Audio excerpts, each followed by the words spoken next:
네, 여러분 안녕하세요. 2023년 10월 25일 수요일 노영의 뉴스 인사이다 시작하겠습니다. 벌써 수요일이네요. 네, 잘들 지내시고 계시죠? 어제 소식도 사실은 상당히 많고 그래서 오늘 좀 이 얘기할 게 많은 것 같습니다. 오늘 방송 간단히 말씀드리면 이진아 뉴스토마토 기자와 함께하는 뉴스픽 준비되어 있고요. 매주 수요일에 만나는 수 읽는 남자 수다맨 최진봉 교수와 함께 여러 가지 현안, 특히 그 중에서도 이제 YTN 인수 관련 혹은 미디어 관련 여러 가지 이슈들이 많이 있죠. 현안 한번 짚어보도록 하겠습니다. 그리고 마지막으로 배프 예측 시간에는요, 사건 사고 소식 알아보도록 하겠습니다. 한동훈 장관, 거주지 제한 성범죄자, 고위험성 성범죄자들에 대해서 한 군데 모여 살아라 이렇게 한다는데.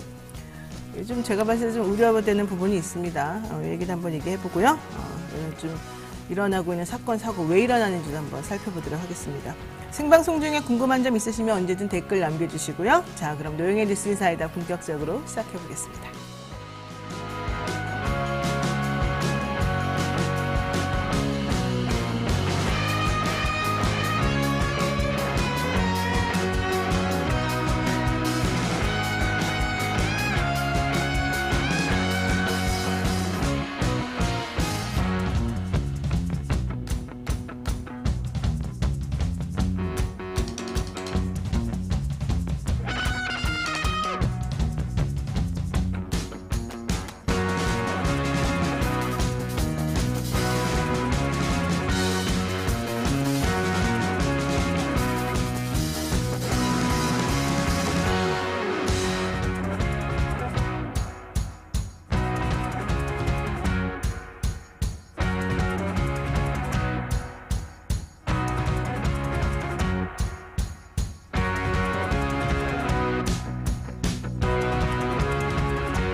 네, 바쁜 아침 이것만은 꼭 알아야 된다. 여러분들께 알려드려야 할 뉴스만 엄선해서 알려드리는 그런 시간입니다.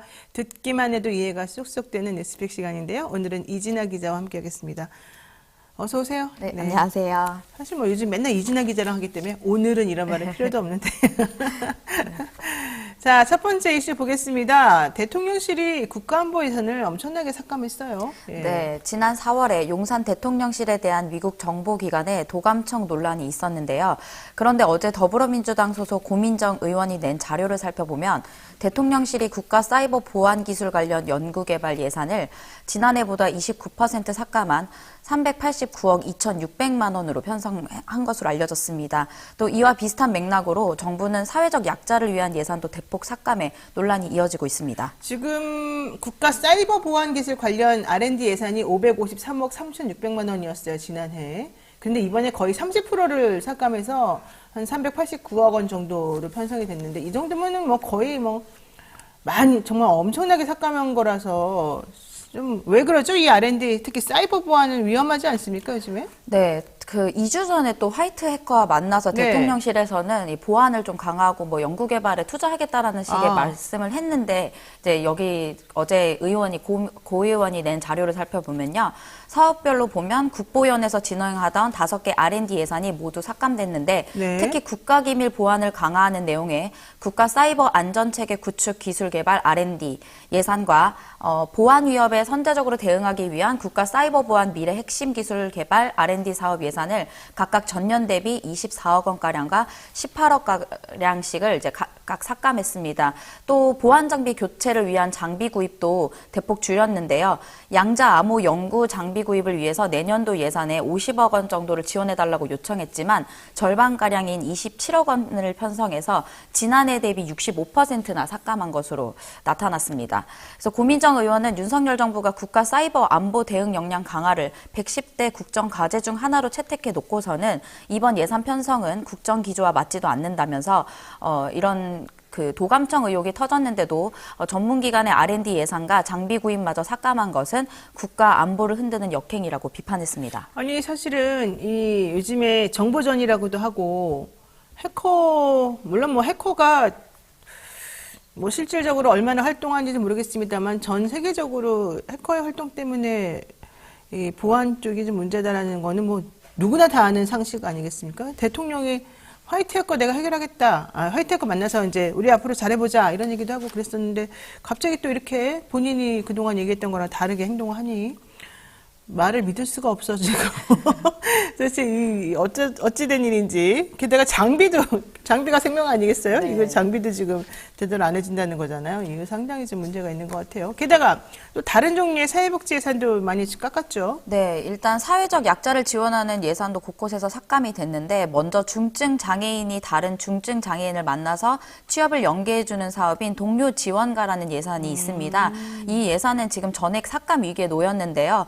예산 삭감을 막기 위해서 지난 23일에 환경노동위원회 국정감사장에는 참고인으로 시각발달 중복 장애인인 문석영 씨가 출석했습니다.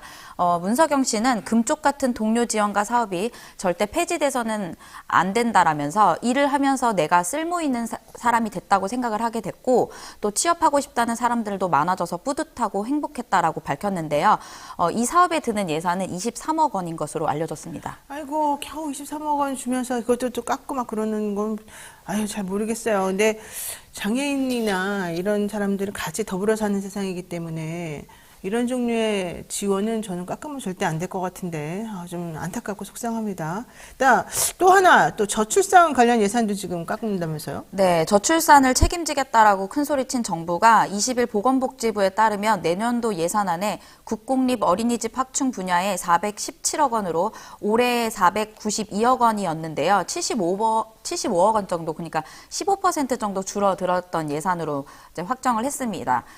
해당 예산은 지난해 19%가 줄어들어서 117억 원가량이 줄어들었는데 이렇게 재차 삭감이 되면서 400억 선도 위협받게 됐습니다. 대통령실은 여기에 대해서 공공보육 시설률을 50%까지 올리겠다라고 말했는데 사실상 그 예산이 삭감되면서 앞으로 공공보육 분야 확대 속도가 좀 늦춰질 것으로 보이고요. 근데 반면에 이제 대통령실에서는 지난번에도 한번 언급드렸지만 정상외교 관련해서 본 예산을 249억 원 모두 소진하고요. 329억 원을 추가 편성해서 총 578억 원을 책정을 했는데요. 사상 최고 수준이고 전 정부에 비하면 2배 가량 높은 금액입니다. 그래요. 참요. 이 대통령이 자녀가 없어서 그러신가요? 이거 말로만 자꾸 뭐 애 낳아라 이렇게 할 수가 없는 게 이제는 뭐 다 같이 키우는 세상이기 때문에 이런 예산은 물론 겉으로는 사실 잘 효과가 드러나지도 않고 밑빠진 독에 물 붓기 아니냐 생각할 수 있겠지만 저는 그럼에도 불구하고 정말 애를 키워본 입장에서 이 분야에 대한 예산을 이렇게 자꾸 깎는 건 옳지 않다 이렇게 생각합니다. 게다가 지금 그와 반대로 일본에서 뿌려대고 있는 오염수 관련해가지고는 또 어민 지원 예산을 좀 편성을 했군요. 네, 여기에 당정은 이제 후쿠시마 오염수 관련 예산을 2천억 가량 편성을 하게 됐는데요. 23일 성일종 우리 바다 지키기 TF 위원장은 당정 간 긴급 회의를 마친 후에 해양수산부가 어민 지원 대책을 다각도로 연구하고 있다면서 특히 금융세제 등 경영안전 지원 예산을 지난해보다 많이 반영시켜 왔다고 했습니다. 그러면서 이제 해수부가 이 부분이 적다고 인정하고 당에서도 추가 요구를 해서 약 200억 원 정도를 어민 지원 방안에 쓰도록 하겠다라고 밝혔는데요. 2천억 정도? 네, 2천억 원이요. 2천억 원 정도는 사실상 그러면 오염수를 방류하지 않았다면 쓰지 않아도 될 예산이 아니냐 이런 비판도 나오고 있는데 당연하죠. 네, 그래서 이제 사회적 약자를 위한 예산은 사실 다 합치면 제가 말씀드렸던 23억 원과 또 뭐 그 공공보육에 대해서 75억 원가량 삭감된 거는 100억 원도 안 되는 돈이기 때문에 여기에 대해서는 조금 더 논의를 해봐야 될 것 같고.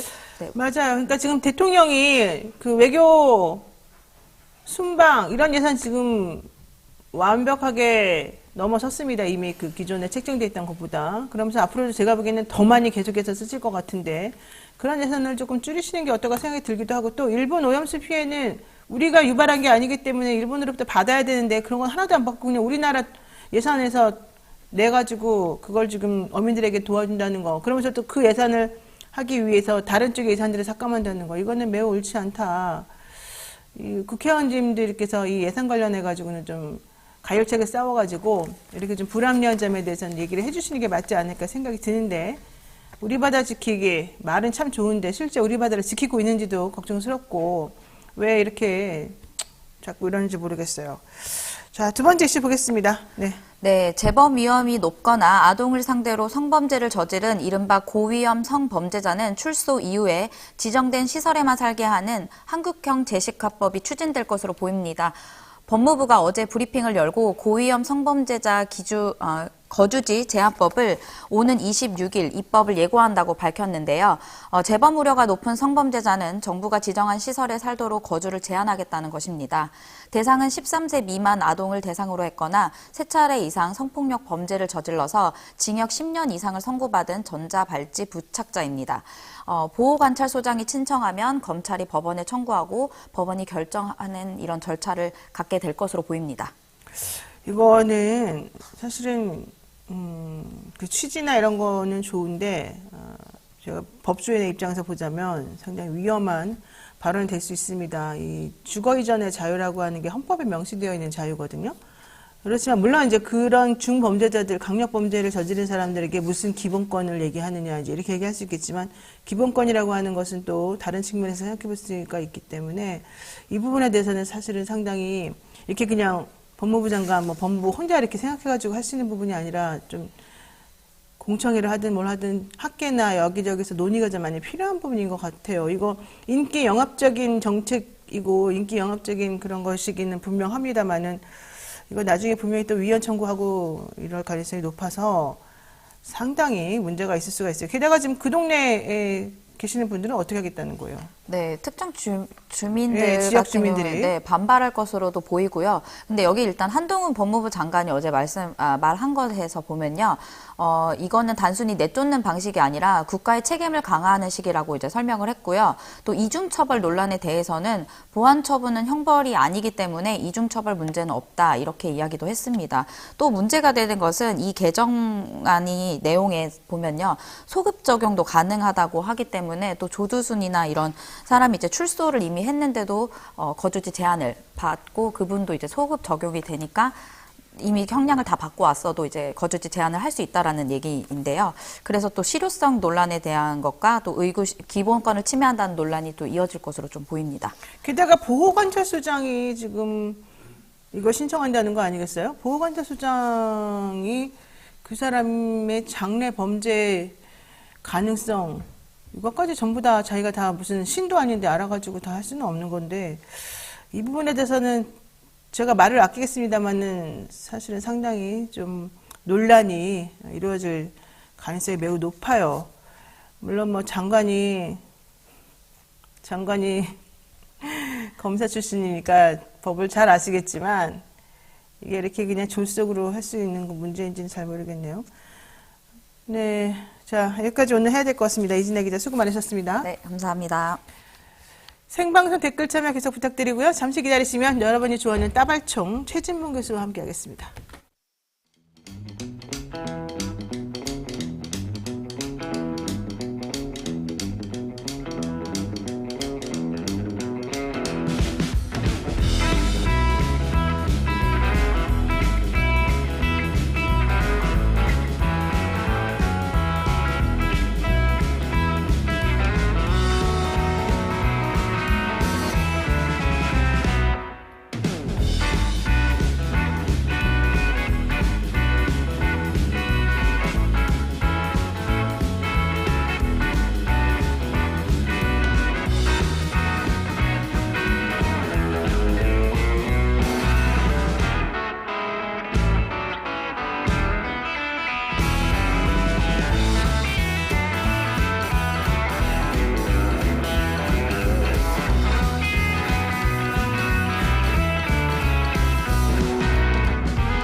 네, 뭐 요즘 제일 잘 나가는 뉴스마토 광고도 이제 아주 그냥 세련되어지고 점점 멋있어지는 것 같습니다. 그런 의미에서 또 제가 잘하는 광고 한번 할까요?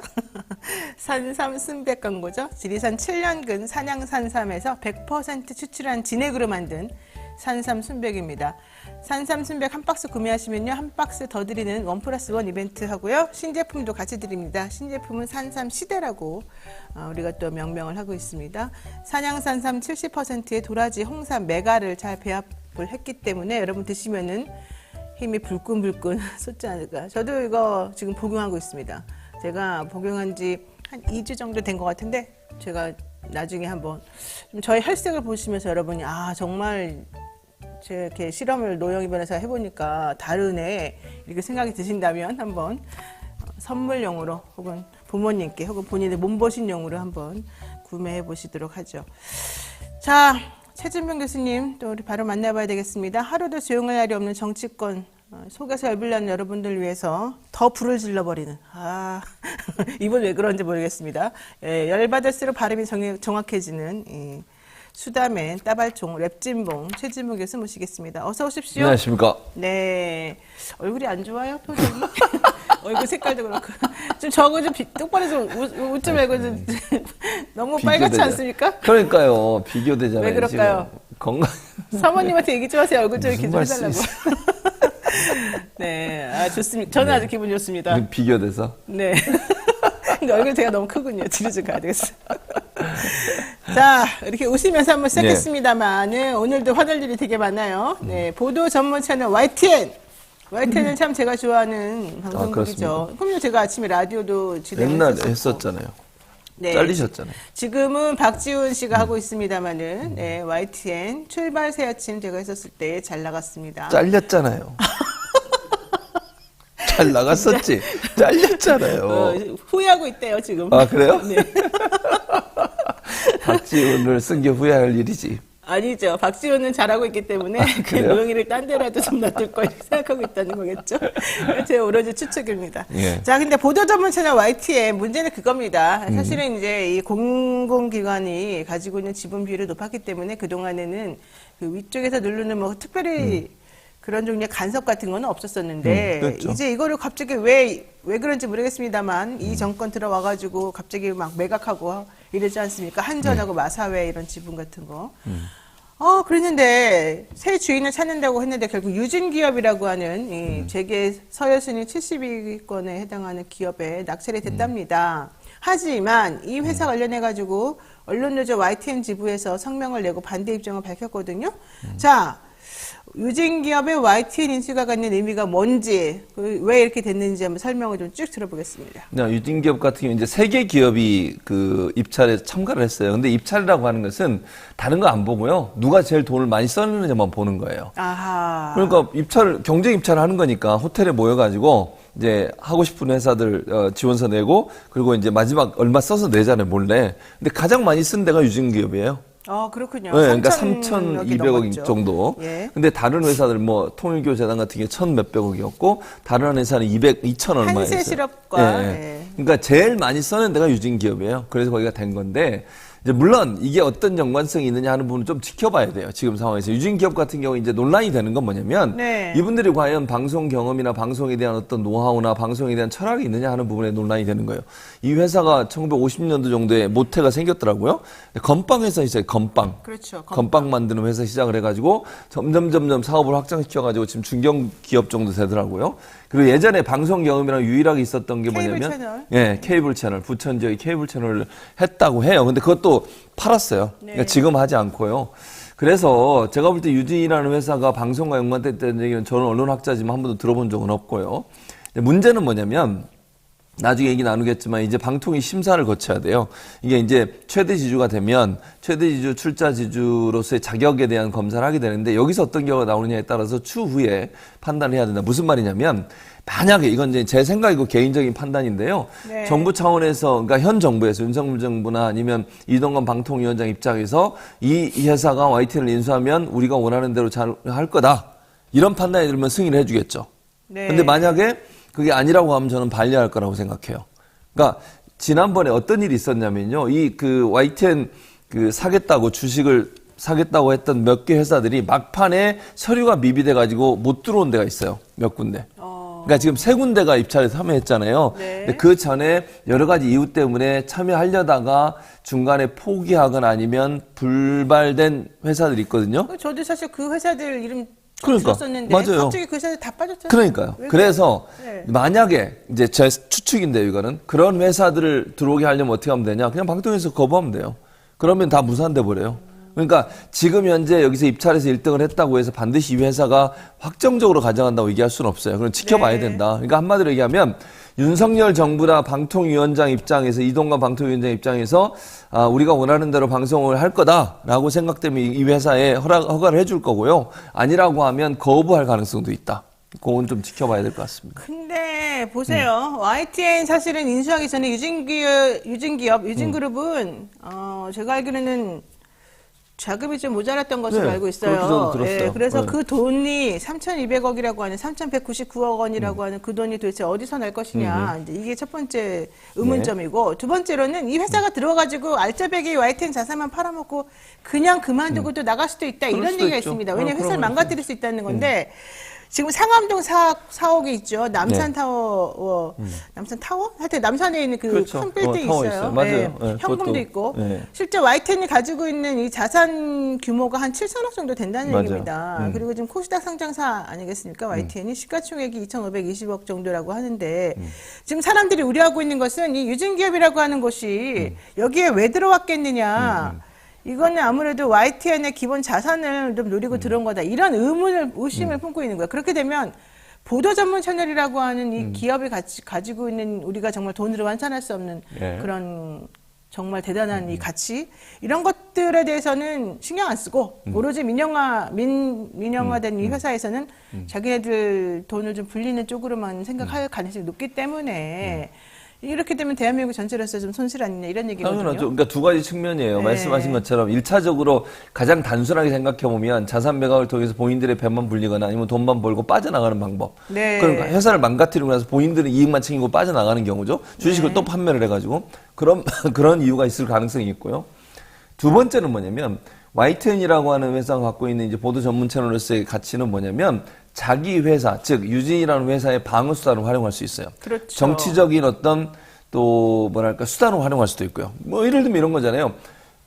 언론사를 이용해서 그 언론사가 정권을 갖고 있는 정권에 대해서 긍정적인 보도를 해주고 이미지를 좋게 만들어주고 반대급부로 뭔가를 얻어내는 거예요. 근데 방송사가 직접 받질 않더라도 어떻게 그 방송사를 소유하고 있는 회사가 갖고 있는 자회사들을 통해서 경제적 이득을 취하는 방법으로 활용할 수 있다는 거예요.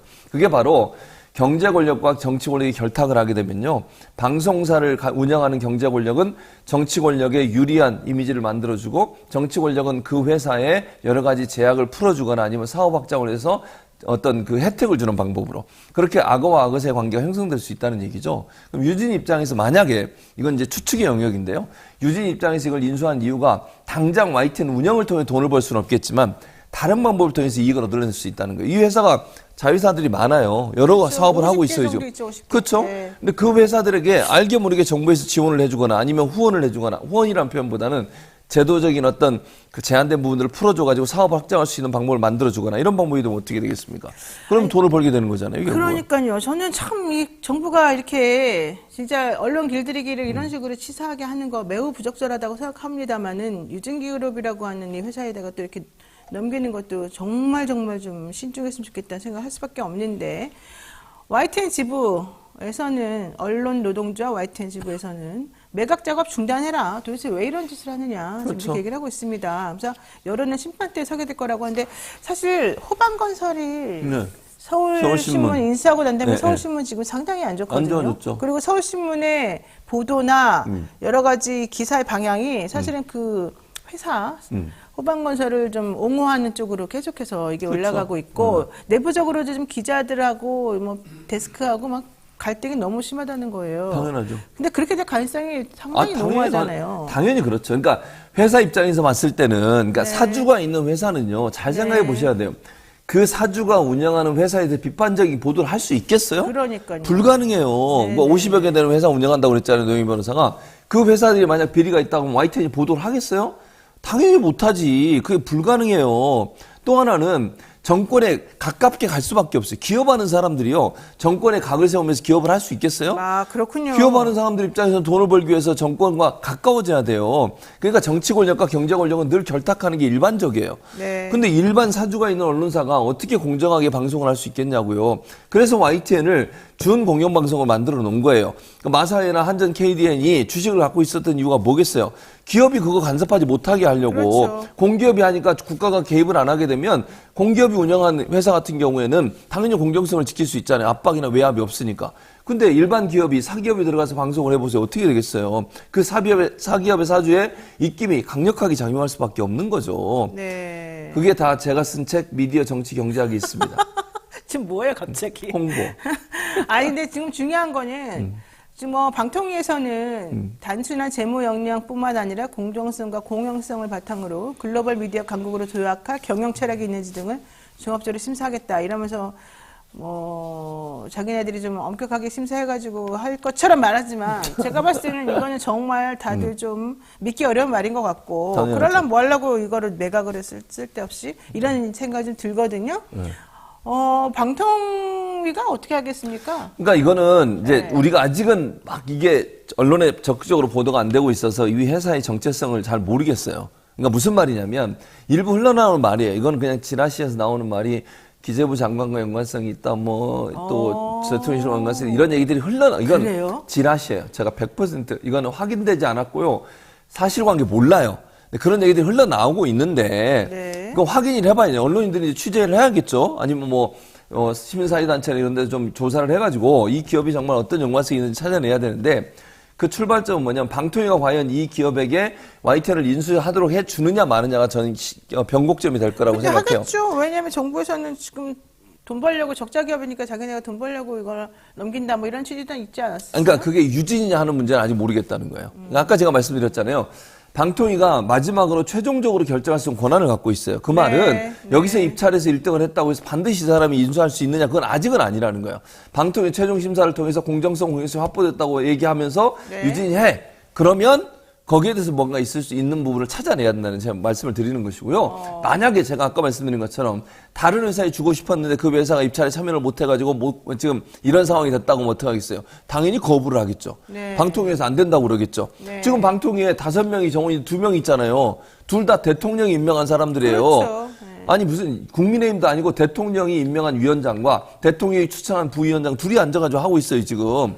그 사람 둘이서 뭘 하겠어요. 아니 제대로 보겠냐고. 그럼 그 사람들 입장에서 누군가에게 허가를 해줄 때는 그 허가된 회사가 정권과 가까운 회사라고 하는 그런 추측을 할 수밖에 없는 거잖아요. 네. 그래서 이 회사가 이걸 인수하느냐 안 하느냐를 결정하는 최종적인 방통위의 결과를 보면 이 회사의 어떤 정권과의 연관성에 대해서 알 수 있는 하나의 기회가 될 거라고 생각합니다. 네. 밀정이면 엑시어라님께서 유진기업 롤모델이 SBS 태용건설인가요? 이렇게 질문하셨는데 이건 제가 잘 모르겠습니다. 고태강님께서 독도까지 넘기려는 정권인데 방송국 하나 날리는 건 우습지 않겠습니까? 뭐 이런 얘기도 그러니까 하고. SBS 같은 것도 태영이 운영하잖아요. 그러니까 정권 바뀔 때마다 왔다 갔다 해. SBS 보세요, 논조를. 네. SBS가 물론 지금은 친정부적이라고 항상 친정부적이에요. 그럼? 그렇죠. 대체적으로 그래요. 그러니까 네. 물론 제가 100% 친정부적 이렇게 얘기할 수는 없지만 대체로 논조가 완전히 바뀌어요, 항상.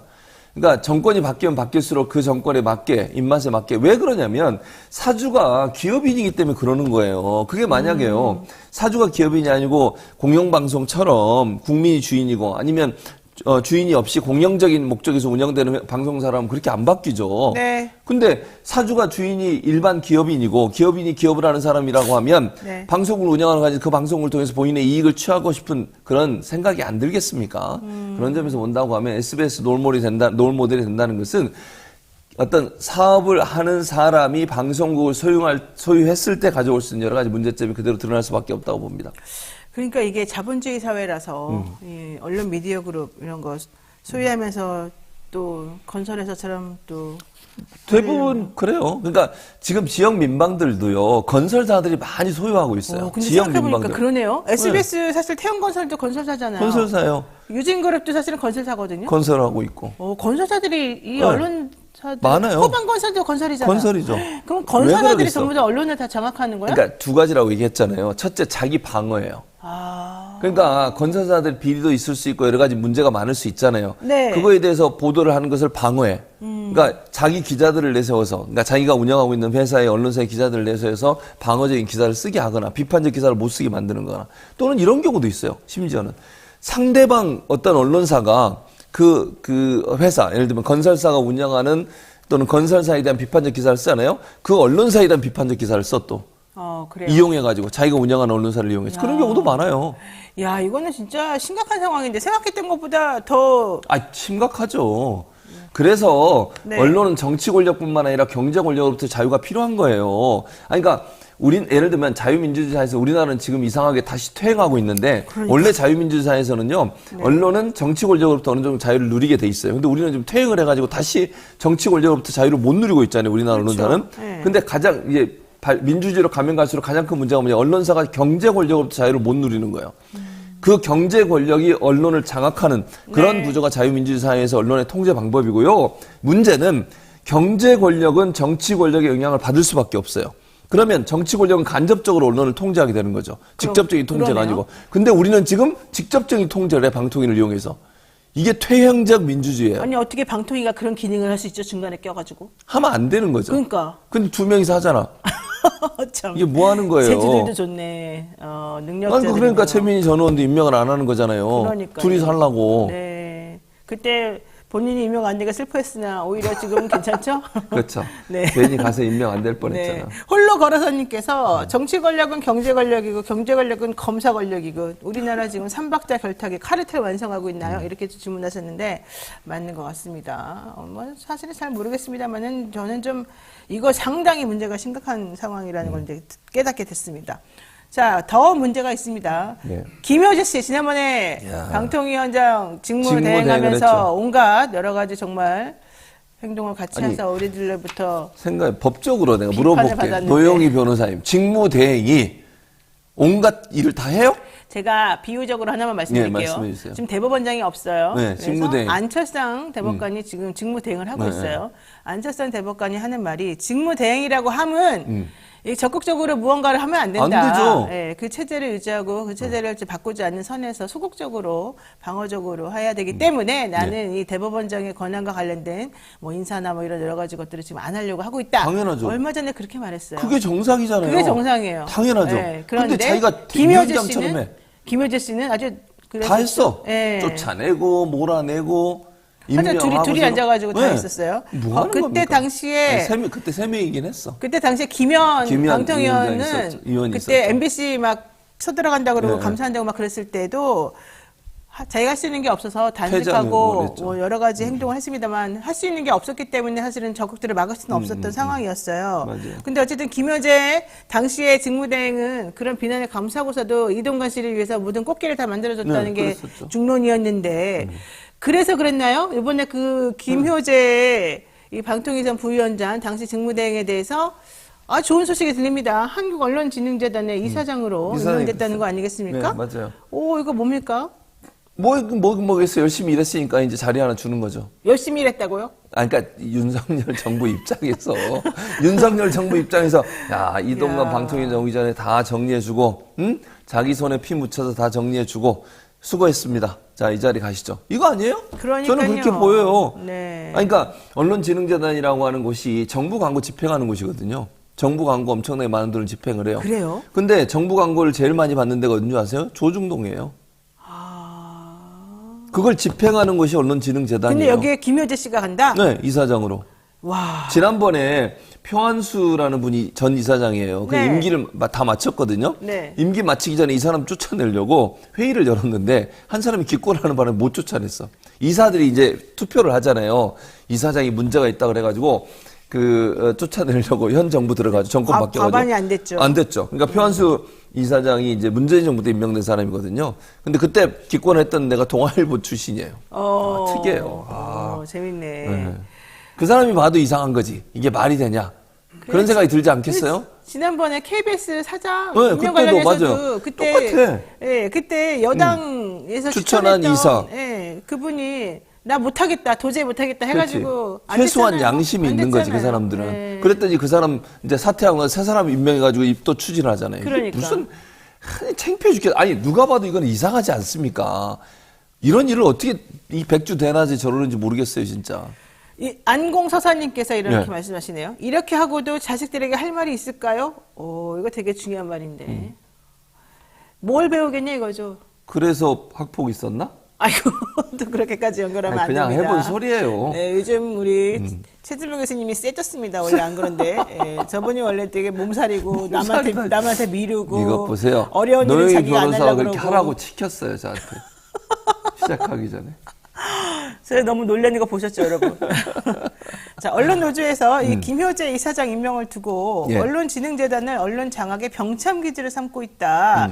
이렇게 지금 강하게 비판을 했습니다. 이 평안시 언론재단 이사장 이후에 김효재 이사장을 중심으로 정부의 언론 장악이 노골적으로 본격화될 것이다. 이렇게 지금 본 것인데요. 예. 말씀하신 것처럼 자본주의 세상에서 돈이 사실 되게 중요해요. 중요한데, 뭐, 네. 정부의 그런 광고나 광고 이런 집행. 것들을 전부 다 자기네가 집행한다 그러면, 네, 네. 거기에 또 줄 쓸 수밖에 없는 거거든요. 당연하죠. 아니 그리고요 신문산업 같은 경우 아시는 사양산업이잖아요 지금. 네. 그러니까 신문산업은 사실 그 인쇄돼서 나오는 신문사들은 거의 지금 영업이 잘 안 돼요. 방송사들도 어렵고요. 유튜브 쪽으로 많이 넘어가는 바람에 그러니까 경제적으로 상당히 어렵고 압박을 받고 있는 상황이거든요. 그래서 뉴스토마토도 원래 일간지거든요. 저희가 네, 페이퍼로 네, 나가는. 네. 그래서 요즘에 좀 구독해달라고 네, 지금 하고 있어요. 캠페인 하고 있어요. 그러니까 이게 어려워요, 사실은 운영이. 그러다 보면 돈을 어디서 받겠어요? 정부가 지원해주는 돈 갖고 운영이 되는 거거든요, 결국. 근데 그 정부 지원 광고를 언론진흥재단이 다 해요.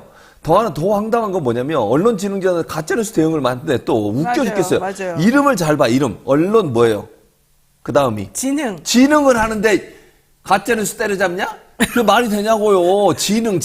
가짜뉴스 하는 거 대응은 방심이나 그것도 저는 문제라고 보지만 그런 데서 하는 거 이해가 돼요. 언론을 진흥도 이상하지 않아요? 말이? 그러니까 말이 안 이상하지. 근데 이제 언론 시장이 워낙 어려우니까 언론 시장이 활성화될 수 있도록 도움을 주겠다고 해서 만들어 놓은 거예요, 재단이. 그러면 네. 그 목적에 맞게 해야지. 가짜뉴스라고 때려잡고 이러려고 언론진흥재단을 왜 없애요, 그러면. 없어도 돼, 사실은. 그러니까 예를 들면 신문 발전 기금이나 이런 기금들이 있어요. 왜냐면 신문사가 너무 어려우니까 지역 그렇죠. 언론사들은 더 어려우니까 그래도 언론사가 운영되게 하기 위해서 지원도 해주고 이렇게 하거든요. 그런 역할을 하려고 언론진흥재단을 만들었어요, 맞아요. 원래. 네. 그러면 진흥의 목적이 해야지. 원래 방통위는 규제하는 곳이고 그렇지만 언론진흥재단은 언론을 진흥하는 곳이에요. 그럼 잘 할 수 역할이 있도록. 다르네요, 완전히. 달라요, 역할이. 그래서 정부에서 예산 가지고 운영되는 곳에서 때려잡자. 가짜뉴스 이렇게 나오면 되겠죠. 가짜뉴스를 제가 옹호하는 게 아니고 가짜뉴스라는 규정을 왜 정부가 하냐고요. 가짜뉴스가 뭔지에 대해서도 아직 아무도 몰라요. 나밖에 몰라. 본인밖에 모른다고요? 저도 알아요. 그러니까 근데 정부의 비판적이면 가짜뉴스냐고요. 이게 말이 돼요? 정부의 비판적이면 가짜뉴스라는 게 무슨 논리적으로 말이 돼? 그러니까요. 가짜뉴스라고 하는 왜냐하면 언론은 원래 정부에 대해서 비판을 하는 거예요. 그게 역할이에요. 감시와 견제.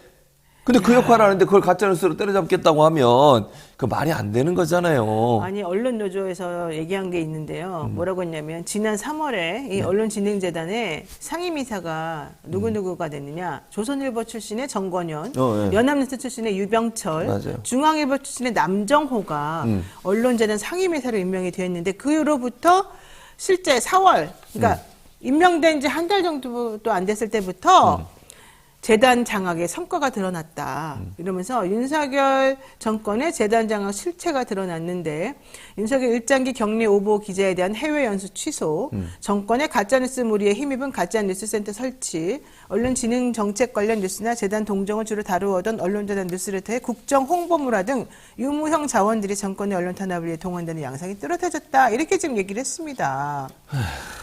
야, 그러면서 지난 7월에 보수 성향의 시민단체가 열동률 지표가 조작됐다. 이러면서 그러면서 재단 내부에 혼란을 가중시켰고 이것 때문에 재단 직원들이 수사선상에 올랐고 네. 상임이사들이 표완수 이사장의 해임을 시도했었는데 그랬었죠. 예, 결과론적으로는 2개월밖에 임기가 남지 않은 표완수 이사장에 대한 해임만 상정은 뭐 제대로 좀 다 되지는 않았었습니다. 그렇습니다.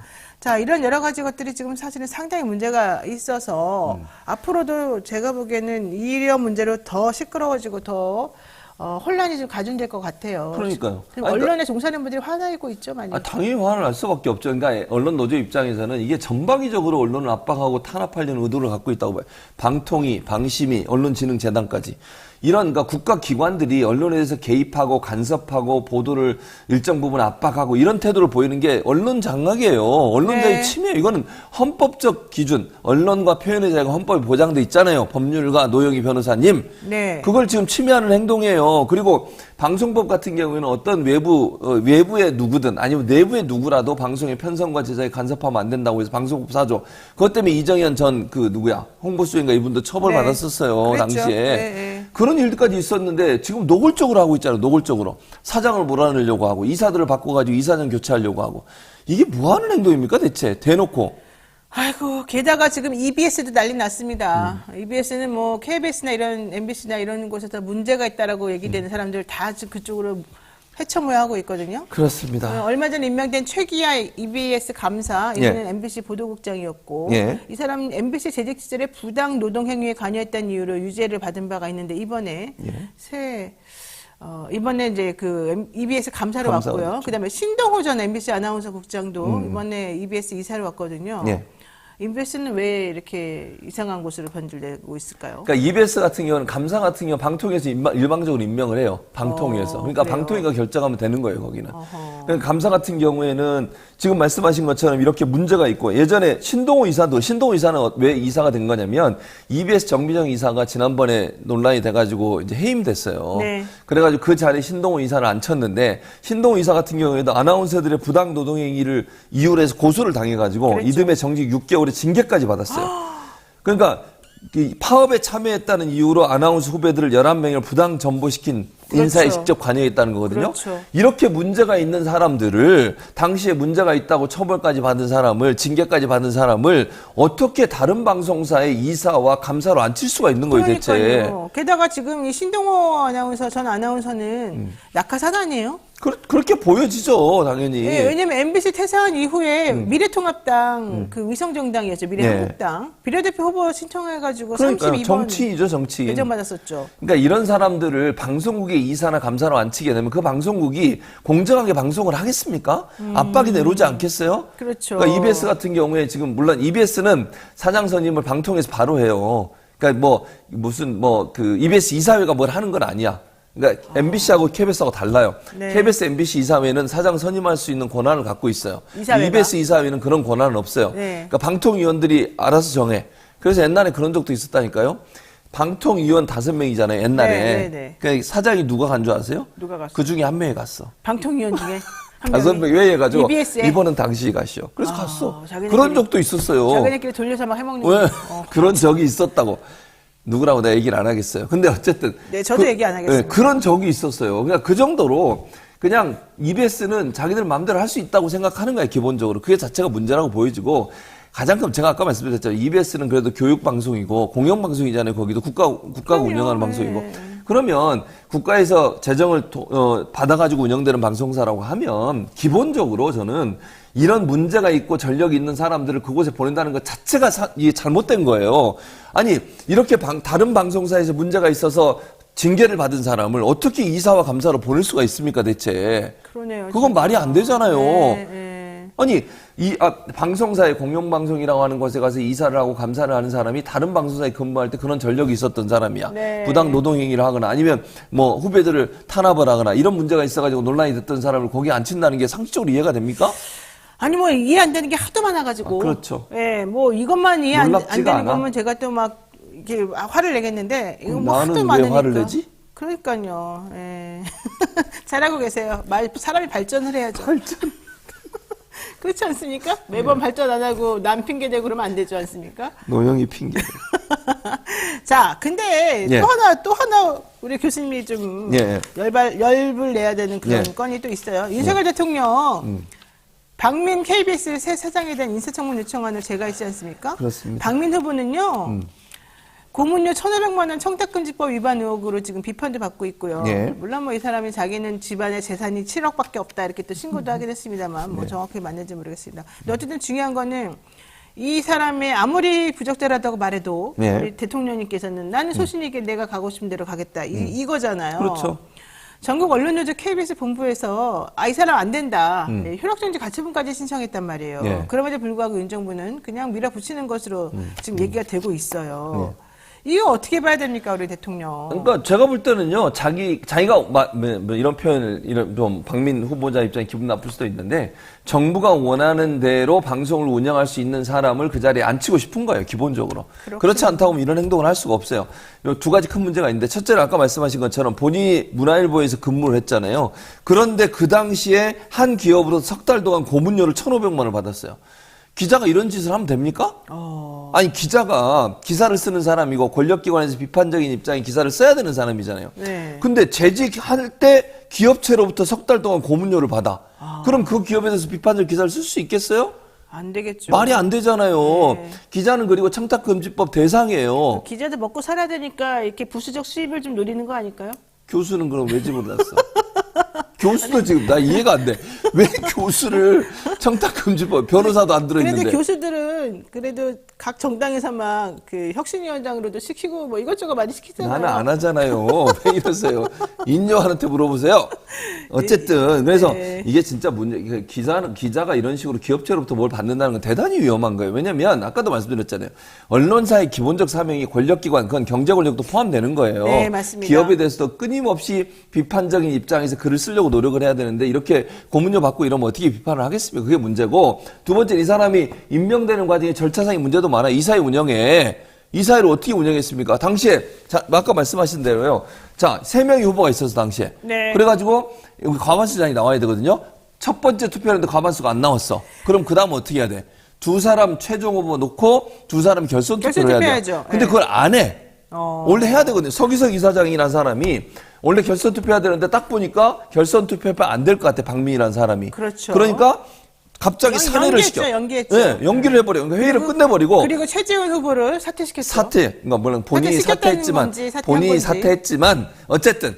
그리고 나서 다음 이사회를 열었는데 그 사이에 어떤 일이 일어났어요. 기권을 던졌던 사람이 사퇴를 하고 새로운 이사가 들어와. 그렇죠. 근데 그 새로운 이사는 5.18 폄훼했던 사람이야. 그렇죠. 이런 사람이 들어와가지고 거기 들어가 찬성표를 던져. 이게 뭐 하는 짓입니까?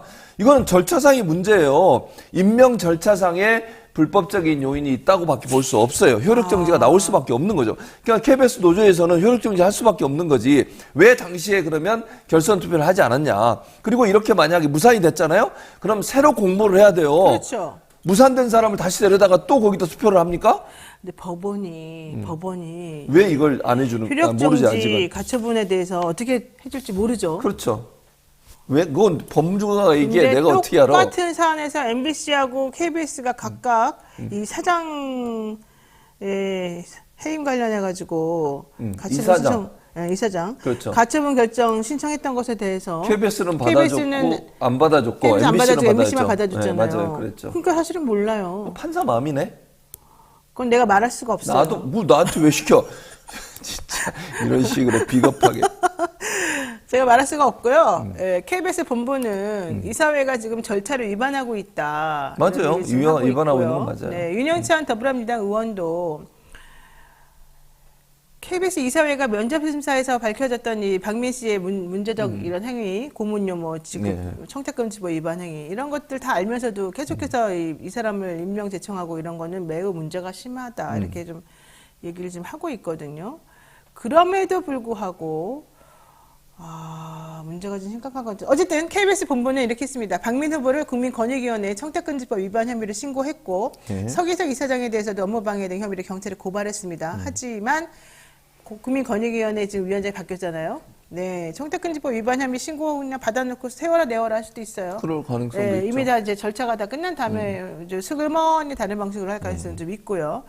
경찰도 마찬가지입니다. 이거 사실은 상당히 좀 큰 문제가 될 수 있을 것 같은데 뭐 하나가 이게 제대로 되지 않는다 이런 느낌을 받을 수가 있겠군요. 그렇죠. 그러니까 전체적으로 보면 명확한 건 이거예요. 윤석열 정부는 방송을 자기들이 원하는 쪽으로 다 장악하겠다는 의지는 명확하다. 네. 그거는 뭐 지금까지 하는 모든 행동을 봤을 때 그렇게 보여요. 이렇게 눈치도 안 보고 이사장들을 날려가지고 이사장 날린 다음에 사장 바꾸려는 시도를 한다. KBS 이사장을 왜 날렸겠어요? 생각을 해보세요. KBS 이사회 사장을 선임하는 거잖아요. 네. 그러니까 이사들 바꾸고 네. 이사를 바꿔서 숫자가 지금의 여당이 더 많게 만들어서 사장을 자기가 원하는 사람 안 치고 지금 박민 같은 사람 이렇게 논란이 되는 사람 이 사람이 무슨 방송의 경험도 없잖아요.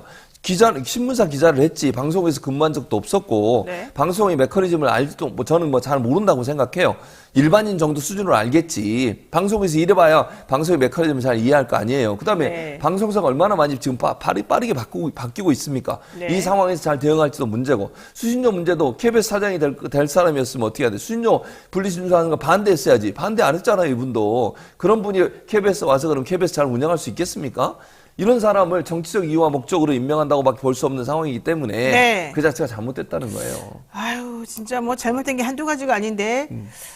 또 류희린 방심위원장, 예. 방심위원장의 한마디가 매우 중요하군요. 중요하죠. 네, 홈쇼핑 업체 대표들하고 회동을 가진 자리에서 정윤정이라는 쇼호스트가 예전에 욕설 논란으로 그때 방송을 좀 중단한 적이 예, 있었습니다. 그렇죠. 이 사람이 복귀한다는 얘기를 들으니까 그냥 불편하다. 이런 기색만 내비치니까 딱 벌써 그 자리에 잘렸다는 거예요, 그 사람이. 그러니까 그 쇼호스트 잘못했죠, 당연히. 물론 잘못했죠. 사과도 해야 네, 되고 맞아요. 뭐 여러 가지 절차를 거쳐야 되는 건 맞는데 그거하고 별개로 그냥 방심위원장이 참 안 되겠는데 이러면은 그냥 딱 또 잘리고 그런 것도 말이 안 맞는 거거든요. 말이 안 되죠. 그러니까 이게 무슨 말이냐면 방심위원장이 홈쇼핑에 운영하는 사람들 사장 대표를 만나서 뭐 이제 간담회 같은 걸 했나 봐요. 네. 뭐 거기까지는 오케이. 근데 방심위원장의 자리가 얼마나 이게 영향력을 행사할 수 있는 자리냐면요. 홈쇼핑 입장에서는요. 방심에 징계받잖아요. 네. 그러면 엄청난 손실이 일어나요. 정말 영업을 못 하죠. 영업을 못 해요. 네. 근데 하루에 영업을 안 해봐. 홈쇼핑에서 팔리는 돈이 얼만데요. 그거 다 날려요. 그러니까 방심위원장 한마디는 이 사람들한테 꼭 법이야. 그렇게 느껴져요. 압박이 된다는 게 내 그래요? 말은. 그러니까 정모 씨인가 이 사람, 네네. 이 사람이 잘못했어요. 당연히 저는 이 사람 방송하면 안 된다고 생각. 그렇죠. 개인적으로. 저도 그래요. 그렇다 하더라도 위원장이 이런 얘기를 하면 안 돼요. 그렇게 되면 홈쇼핑 운영하는 사람 입장에서는 자르라는 거구나. 그리고 잘라버리잖아 그냥. 아니 그러니까 잘못한 건 알겠는데 방심위원장이라는 위치에서 이런 얘기를 하면 안 된다는 얘기를 하는 거예요. 우리나 예를 들면 일반인이나 언론 전문가나 아니면 논평가가 얘기할 수 있죠. 이거 잘못됐다. 그런 사람이 어떻게 계속 방송에 나오냐.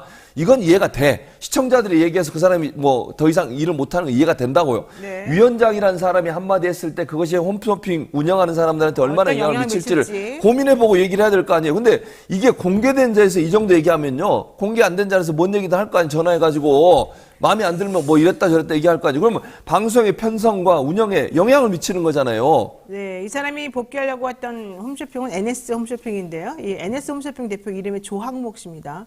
조항목 대표가 간담회에서 이렇게 말했답니다. 정 씨의 연내 복귀 계획은 철회시키겠다.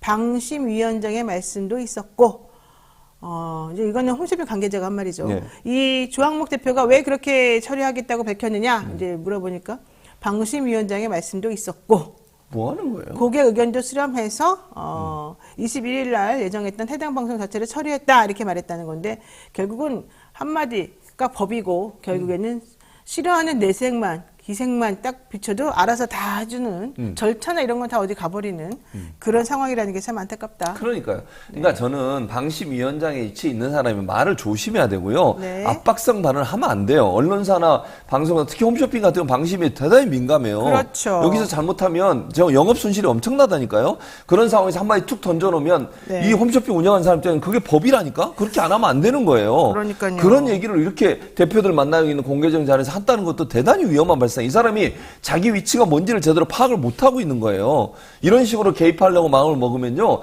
다른 방송사에도 엄청나게 개입이 가능해져요. 대놓고 이 정도 할 정도면 알게 모르게 또 했을 가능성도 있고. 그럴 가능성을 예측해 보는 거 아니겠습니까? 이렇게 방송의 프로그램 제작이나 출연자에 대해서 이러쿵저러쿵 방심위원장이 얘기하는 게 얼마나 위험한 것인지를 본인이 느끼지 못하는 거예요. 자격 없다는 얘기예요, 제 말은. 네, 사실 저도 최진봉 교수의 눈치를 엄청 봅니다. 뭘 봐요, 눈치를. 본인은 아닌 척하지만 이렇게 표정과 이런 거 이렇게 저에게 눈치를 줄 때마다 제가 좀 마음이 좀 쫄리고 이런 부분이 있는데 여러분, 말도 안 되는 얘기. 제가 충분히 이분들의 심령을 이해하고 있습니다. 네, 최 제가 교수님. 이명박 전 대통령의 말을 인용해봐요. 새빨간 거짓말입니다. 그게 새빨간 거짓말이었던 거 알고 계시겠죠? 네, 나중에 다 진실을 밝혀줍니다. 알겠습니다. 네, 지금까지 최진봉 성공회대 교수와 함께했습니다. 고맙습니다. 감사합니다. 네, 잠시만 기다려주세요. 금방 돌아올게요.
예전에 제가 산삼 순백 광고하면서 제가 이렇게 먹고 있는데 예뻐진다면 어쩌고 저쩌고 말씀드렸잖아요. 음악사랑님께서 점점 예뻐지는 노 변호사님 산삼 탓인 것 같습니다. 아유, 감사드리고요. 산삼 순백 TV님께서 또 엄청난 금액을 후원을 해주셨는데 산삼 순백도 TV가 있군요. 여러분들 많이 한번 들어가서 보시기 바라겠습니다. 자, 앞에서 제가 이제 광고했고 또 저희 최재명 교수하고 얘기하는 도중에도 얘기를 했습니다만 뉴스토마토가 정기 구독 캠페인을 시작했습니다. 뉴스토마토가 올해 창간 8주년을 맞아서 제2의 창간을 선언하고 지난 2월 타블로이드 판형 변경, 데스크 실명제, 영상 뉴스 강화 등 새로운 시도를 선보이고 있습니다. 한번 보여드릴까요? 자, 뉴스토마토 지금 이렇게 되어 있는데요. 최근에 더 많은 독자를 만나기 위해서 저희가 그래서 또 그동안 준비를 많이 했어요. 이번 기회에 뉴스토마토 구독하시는 분들께는 통통말 30% 할인, 토마토 계열사 콘텐츠 70% 할인 등 다양한 혜택도 지금 주어지고 있습니다. 유튜브 제목 아래에 더보기란이나 라이브 채팅창 메뉴에 캠페인 참여 방법을 참고하시면 될 것 같고요. 지금 화면 보시는 것처럼 뉴스토마토 구독 신청 방법이 있습니다. 저기 QR코드 스캔하시면은 그 카메라, 핸드폰에 그 카메라 기능을 딱 켜시고 딱 저거 찍고서 하면은 QR코드 딱 스캔되면서 할 수가 있어요. 되게 좋아요. 아주 간편하고요. 한번 해보시고요.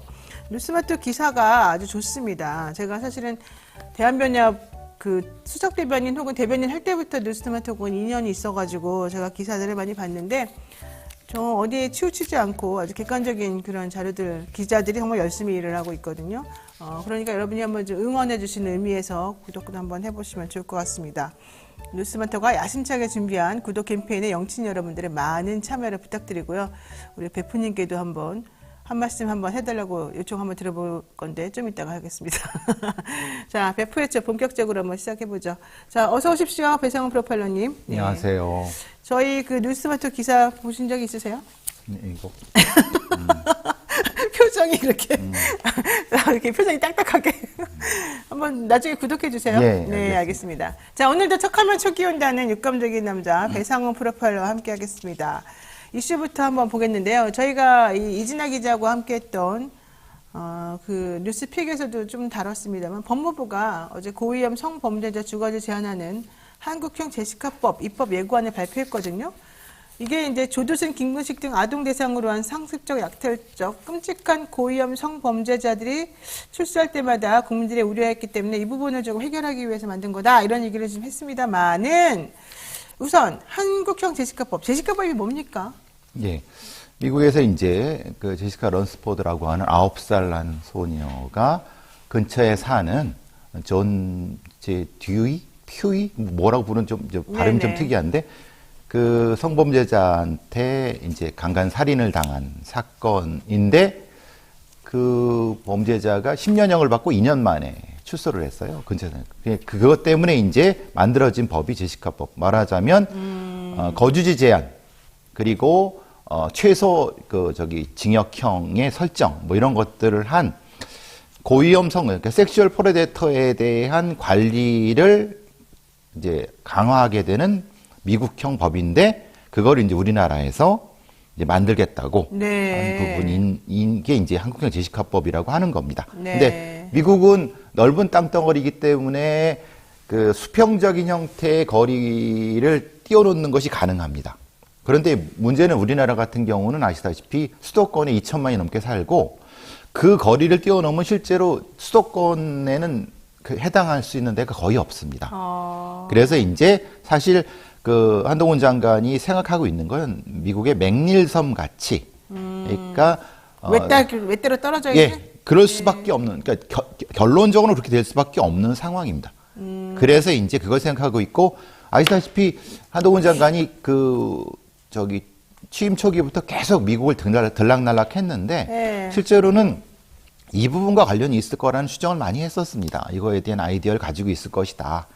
근데 결과적으로는 최악의 수는 아니지만 상당히 위험한 수를 둔 것 그렇죠. 같다는 생각이 듭니다. 사실은 이게 이렇게 그냥 장관 혼자 막 머릿속에서 생각해가지고 조속으로 추진할 수 있을 만한 건은 사실은 아니거든요. 그렇죠. 예.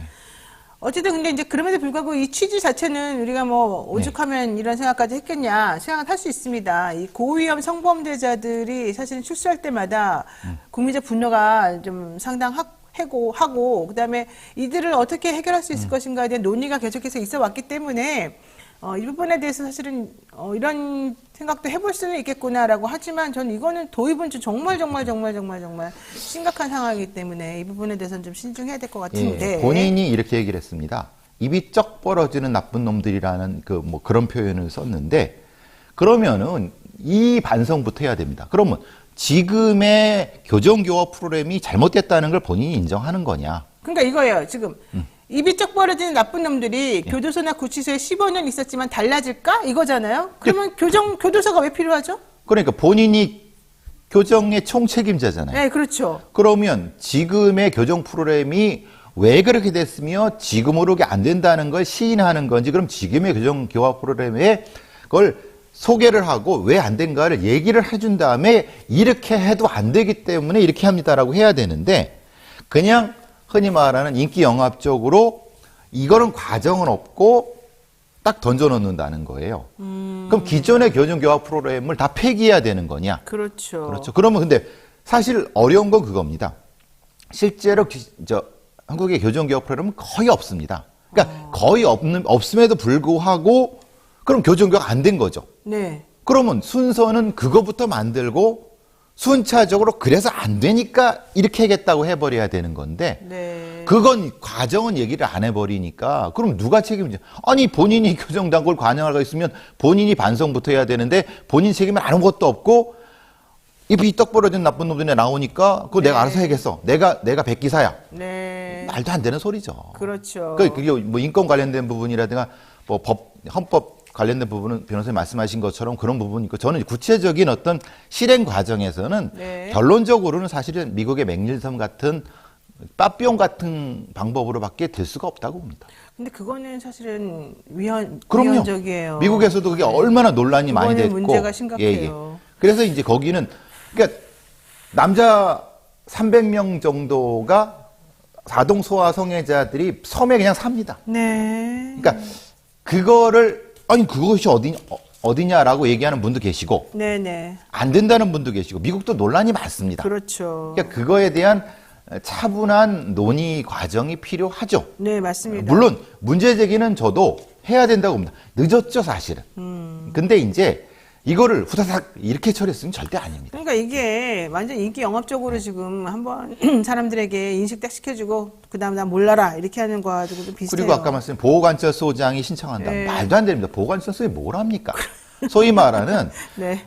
그러니까 기본적으로 법무부에는 전문가들이 없습니다. 그러니까 이 사람이 얼마나 위험한지를 지들이 어떻게 합니까? 그러니까 전문가들이 이 사람은 1등급, 2등급, 3등급이고 이게 얼마나 어떤 부분에서 위험하기 때문에 이 사람은 가둬야 된다. 이 사람은 약을 처방해야 된다. 이런 거에 대한 구체적인 안이 나와야지 되는 거지. 그런 어떤 시스템이 없는 상태에서 보호관찰소의 장이 한다고 하면은 네. 그건 진짜 생사람 때려잡을 수도 있습니다. 이거 좀 심각하다. 자, 이런 얘기 안 할 수가 없는데 팔자대로 살자님께서 이렇게 말씀해 주셨네요.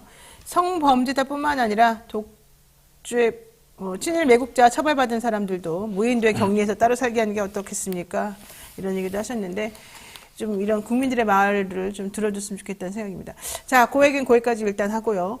김승희 전 대통령실 의전비서관 초등학생 딸이 후배를 때려서 좀 후배라는 것도 좀 그렇습니다만 어쨌든 전치 9주의 상해를 입힌 사건.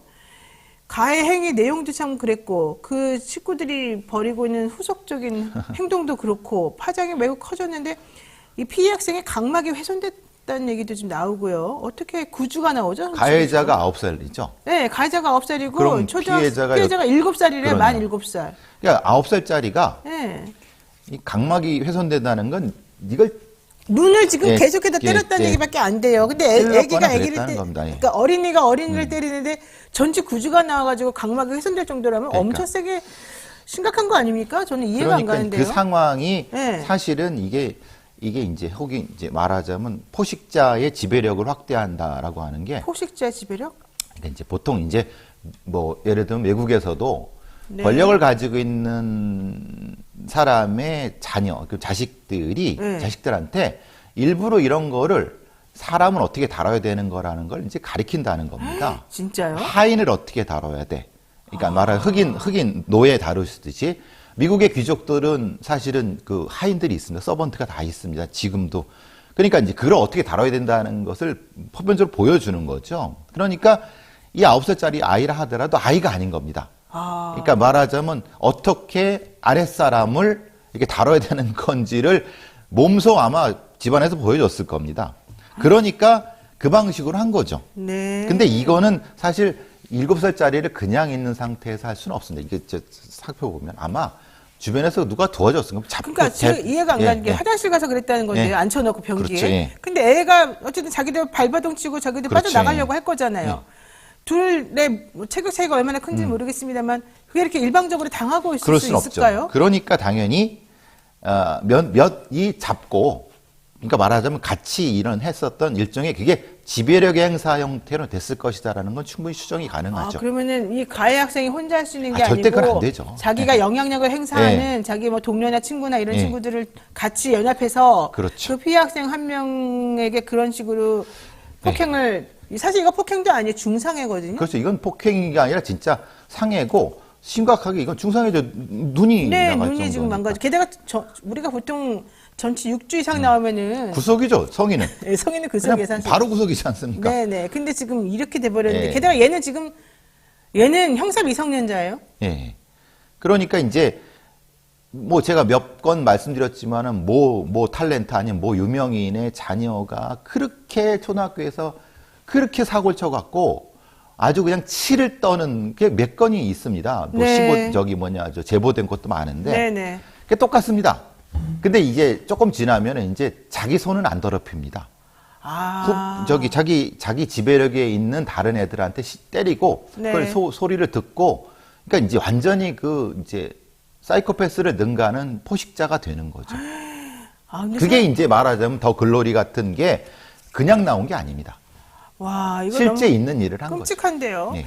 일단 초등학교 3학년 여학생 2학년을 화장실에서 리코더, 주먹 등으로 폭행을 해서 전치 9주의 상해를 입혔는데 얘는 형사 미성년자입니다. 만 14세가 당연히 안 됐고 보호 처분도 안 되는 거죠. 12, 13세도 12, 13세는 촉법소년이기 때문에 걔네들한테는 사실 소년원이나 분류심사원에 보호 보내가지고 처분이 할 되죠. 수가 예. 있어요. 하지만 그보다 더 어린 애들은 그런 것도 안 돼요. 그냥 아예, 집에 예. 보내는 것밖에 방법이 없거든요. 혹시 그것도 알았을까요? 아니 근데 분명히 지금 인지하고 있다고 합니다. 아, 그래요? 예. 그래서 이제 딱히 뭐 그런 거 신경 안 쓰는 거죠. 그래서 이제 더 위험하다는 겁니다. 이 어린 나이부터 본인의 부모의 권력을 자기 권력인 양 착각하는. 그래서 포식자라고 하는 겁니다. 김명신님께서 부모의 위세를 믿고 애들이 이러다니 정말 심각하다. 이러고 이사님께서도 아이보다 문제 부모가 더 심각합니다. 얘가 커서 정순신 자녀가 되는 거고 똑같이 되는 거죠. 끔찍한데요. 얘가 커서 이동관 자녀가 되는 겁니다. 네. 코너를 쭉 가는 거죠. 아니, 그리고 저는 이 부인이 너무 이상한 것 같아요. 이 김승희 씨의 부인이 남편하고 윤 대통령이 같이 찍은 사진을, 프로필 사진을 딱 이 사건 터지니까 바꿔놓고, 사랑의 매인데 왜 그러냐는 식으로 말을 하고, 사랑의 매란 말이 어떻게 나오죠? 왜 거기서 같은 학교 3학년, 2학년 학생들끼리가 사랑의 매란 말이 나오는 전치 거죠? 9주가 사랑의 매면은 아니, 그리고 사랑의 매를 왜 때립니까? 무슨 그런 권리가 있어요? 3학년짜리 애가 2학년을 때리면서? 그러니까 이제 이런 훈육하는 거예요? 이런 사람들은 정신적인 구조 자체가 완전히 이제 포식자 유형으로 바뀐다는 겁니다. 그러니까 맹수가 되는 거죠, 맹수가. 그러니까 자기 밑에는 안하무인인 거고, 네. 저 학교 이사장이나 교장은 눈에 차지도 않죠. 네. 진짜 그래요? 네. 아니 근데 이번 정부 들어서 진짜 이상한 일이 많이 벌어지고 있어요. 정순신 변호사 좀 전에도 말했지만 또 이동관 방통위원장, 김승희 전 비서관 전부 다 지금 대통령 아주 측근에 있는 사람들이거든요. 그렇죠. 이 사람들의 이 자녀들이 왜 이러는 거죠? 자기 부모가 대통령이나 친하고 권력을 가지고 있으니까 해도 된다 이런 생각을 암암리에 갖고 있는 충분히 건가요? 가질 수 가능성이 높습니다. 이런 자녀들이 착각하는 거죠. 아니, 근데 그 착각이 현실화되니까 문제죠. 실제로 네. 우리 권력의 대물림이 이루어지고 있다는 건 잘 아시지 않습니까? 특히 이런 사람들이 어떤 처벌을 받지도 않고 반복되고 있는 거. 뭐 장재원 의원의 장재원 의원의 자녀도 똑같지 않습니까? 네. 그게 반복되고 있지 않습니까? 네. 그 권력을 자기 부모의 권력을 자기 권력으로 착각하지만 착각이 아니라 현실화되고 있죠. 실제로 그걸 불이게 부모가 그 방관하거나 아니면 오히려 부추기고. 부추기니까. 네. 그리고 실제로 그런 사람들이 아시다시피 로스쿨 들어가고 의대 들어가서 또 그게 반복되고 있다는 걸 우리가 잘 알지 않습니까? 어머나. 아니 권력자 자녀가 다 이러지는 않을 거잖아요. 근데 왜 이러는 거예요? 저는 그렇게 생각하지 않습니다. 대부분의 부당한 권력을 가진 자의 자녀들은 네. 이렇게 변하는 가능성을 미국이나 서구 유럽에서는 많이 봅니다. 그래요? 네. 이게 우월의식 잘못된 네, 선민의식이죠. 우월의식이 있는 거죠? 선민의식이라고 하죠. 네. 왜 이렇게 우월의식을 갖는 거죠? 그렇게 가져야지 부모가 부당하게 얻은 의식에 대한 도덕적인 것이 사라져버리죠. 그러니까 공범자를 만드는 겁니다. 아, 부모와 공범자가 되는 거죠. 그래요. 예. 김민상님께서 저분들은 우월주의 의식의 작동이 지금 잘 되고 있는 것 같은데 그럼요. 이거 매우 심각하다. 왕자 어린님 정신구조가 포식자의 구조인데 아주 심각하네. 예, 이게 포식자의 구조라고 합니다. 이야, 너 사람을 볼 포식자라고. 때 먹잇감으로 보는 겁니다. 그래요? 포식자 심리 구조. 아니 근데 대통령실에서는 전혀 몰랐다 뭐 이러면서 사표 수리는 엄청 빨리 했단 말이죠. 이건 솔직히 몰랐던 사람들의 태도는 아닌 것 같은데. 그렇죠. 아니, 몰랐으면은 확인을 하고 해야 되는데 네. 뭔가 전체 확인을 하기도 전에 수리를 해버렸지 않습니까? 그렇죠. 몇 시, 예, 한 확인을 해야 3시간, 되는데. 3시간인가? 4시간 7시간이라 만에. 되는 것 같아요. 7시간인가? 하루 만에 됐다는 거는 네. 그건 알았다는 거잖아요. 아니 그리고 김영호 의원이 그때 밝히기를 이들은 이미 6월 달부터 이 사건을 알고 있었고 6월 달, 7월 달 뭐 이때 6월 달은 아니죠. 하여튼간 그때부터 알고 있었고 이게 그냥 넘어가나 안 넘어가나 뭐 보려고 했던 것 같다. 이제 이런 얘기까지 했어요. 이거는 그러면은 대통령실이나 이런 데서 근데 우리가 말하는 대통령실이라는 게 그러니까 예전에는 민정수석이 있었으니까 거기가 이 책임을 물을 수 있는 지금은 대통령실이라고 하는 이 추상적인 거라서 이게 참 애매한. 누가 책임을 지는지 모른다? 그렇죠. 그게 모르는 거죠. 그래서 민정수석실을 만들거나 아니면은 뭐 감찰관실을 만들거나 뭔가 그러니까 이게 사실 언론에서도 대통령실이랑 물뚱그려 버리니까 사실 책임 소재가 확 희석돼 버리지 않습니까? 그러네요. 예. 그럼 사실은 그러면 법무부 장관이 이자 뭐 인사 관련된 모든 걸 하는 한동훈 장관이 그러면 책임져야 되는 거야? 자료만 준다면요. 판단 안 한다면요. 아, 자기는 판단 안 하니까. 참 뭐라고 할 말이 없네요. 그러니까 이 책임선이라는 것을 흐려버리는 겁니다. 그러니까 당연히 대통령실에 누가 근무하는지도 공개 안 하는 거지 않습니까? 네네네. 이번에 뭐 판결이 나서 공개하지 않을 거겠지만은. 그렇죠. 자, 그 다음에 이성균 씨 지금 마약 투약 의혹이 아주 엄청 이슈인데 일각에서는 또 문제 터지니까는 연예인 마약 사건도 뭐 크게 띄운다 이런 얘기까지 나올 상황입니다. 공교롭죠. 네. 하필 또 그 공교로운 게 이렇게 터져버리니까 네. 문제는 제보는 이전에 됐다고 합니다. 그러니까요. 그러니까 그 뭐- 예전에 됐어요. 그런데 왜 그래서 그렇게 흔히 말하는 국민들이 의구심을 갖는 게 그런 거죠. 그게 사실은 제가 이제 그 여러 사건에서 마약 사건 분석이 제일 어렵습니다. 왜냐하면 네. 이게 실제로 제보가 되고 사건화가 되는 시점이 굉장히 알 수가 없기 때문에 그렇습니다. 아하, 그래요. 이거 관련된 지금 황하나 씨가 지금 관련됐지 않습니까? 그러니까 황은하 씨는 정말 제정신이 아닌 거 아니에요? 지금 보시면 아시겠지만 황하나 씨가 관련했던 게 큰 사건 터뜨린 게 벌써 2건이 넘습니다. 그래요. 그러니까 1년, 2년 전에 한 번, 그 2년에 또 한 번. 이게 마약 수사라는 건 아시다시피 이 투약자보다는 상선을 찾아야 되고 상선의 핵심은 그걸 공급자거든요. 돈 스파이크처럼. 황하나는 분명히 공급자의 위치에 있었을 것이라고 분명히 경찰도 추정하고 다 추정합니다. 아니 그 사람은 구치소에서도 있었고 교도소에도 있었고 자기 그렇죠. 아버지랑 같이 뭐 자기는 다시는 안 그러겠다고 막 예. 눈물로 호소하고 그랬잖아요. 예. 그러면 황하나에 대한 상선 수사가 얼마나 됐는지를 확인해 봐야 되는 겁니다. 그러니까 상선 수사가 안 됐기 때문에 그 상선이 계속 주변에서 공급해 왔다는 추론밖에 안 되지 않습니까? 그러니까 지금 황하나와 관련되어 있는 여러 연예인들, 연예인 근처에 있는 사람들이 싹 다 지금 들어야 하는 게 그게 이제 지금은 소위 말하는 템프로의 어디 하지만은 예전에 제가 이제 뭐 프로파일러 일할 때 강남 템프로 삐끼들을 정보를 많이 쓰거든요. 왜냐하면 그런 데는 좀 성도착자들이 많이 오기 때문에 그 연쇄 강간범을 잡을 때는 그게 특효약인데 네네네. 그럴 때 이제 이 삐끼들이 속칭 딜을 많이 칩니다. 자기 새끼들이나 자기 아가씨들이 걸릴 것 같으면은 이제 그런 얘기를 경찰하고? 하는 거죠. 예, 뭐 경찰하고 딜을 치는 거죠. 요거 빼주는 대신에 뭐 누구 와서 사고 치는 연예인 얘기 그렇게 하면은 사실 반은 맞고 반은 틀립니다. 그러니까 정보 경찰이나 수사 경찰들은 대략적으로 누가 왔다 갔고 누가 크게 사고 치는지를 알고 있는 거죠.